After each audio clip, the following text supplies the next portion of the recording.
大家好，我今日好開心，就因為我自己走出咗一個舒適圈，直接去好大膽咁問個經理，你請唔請人啊？咁樣。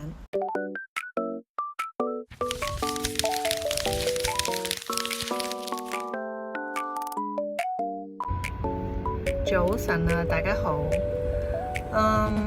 我依家有少少緊張啊，就係因為我諗住嚟到呢個商場呢，去見一份工。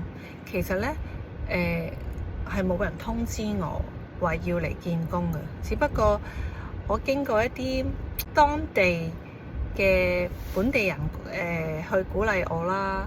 佢話其實你去問，其實佢叫我問經理。其實你去問根本就冇咩損失啦，係咪先？即係你問佢唔請你咪算咯。但係如果佢請你呢，你就咪有一份工咯，係咪？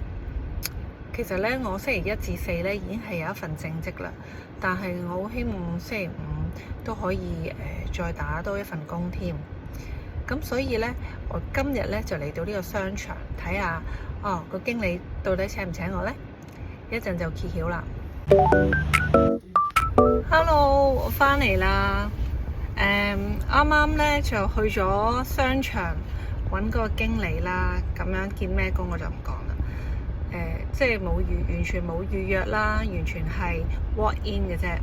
但係嗰個經理呢，佢睇咗我份 resume 啦。其實我份 resume 係手寫嘅，因為我冇 printer 啦。咁但係即係其實可以話有少少準備啦，即係自己寫啦嗰個 resume 咁樣，即係寫一封簡單嘅信啦，介紹自己啦，然後自己 visa status 啦咁樣。咁然後佢話好啊，我哋盡量會幫你安排1-2日嘅工嘅咁樣。咁依家仲未知嘅，因為佢話仲要問下佢嘅大經理咁樣，因為佢係一個可能副經理咁樣啦。咁但係我覺得我今次呢個舉動，我已經係好開心啦。我係又突破咗自己，我哋突破咗自己嘅舒適區啦。因為一開始嘅時候我會覺得，我只係要1日嘅工作，唔知人哋會唔會俾我喎？好多咁嘅思想掙扎啊，好多咁嘅即係唔知去好定唔去好啊。咁但係呢，好彩係即係得到當地人去鼓勵我啦，話其實你都冇咩損失啦，你一係有一係冇嘅啫。咁咧令到我今日特登係翻嚟呢個地方咧去問，結果嗰個答案都係滿意嘅。咁如果我真係得到呢份工咧，咁我再同大家講啦。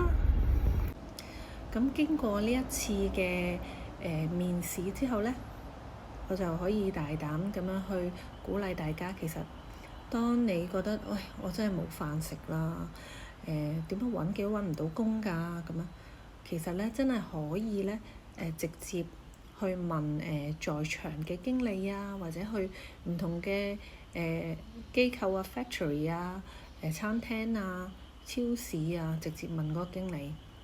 即係可能有時喺網上面對海量嘅申請表咧，可能有時作為一個請人嘅經理，可能都未必知道要請邊個。但係如果你直接去揾佢，俾到佢第一印象嘅時候，可能佢會請你呢。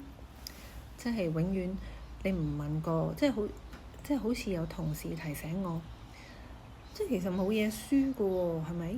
你唔問你就永遠都唔會得到答案。但你問咗呢，起碼你知道個答案啊嘛，係咪？咁今日就係分享咁多啦，希望大家有個得着啦〜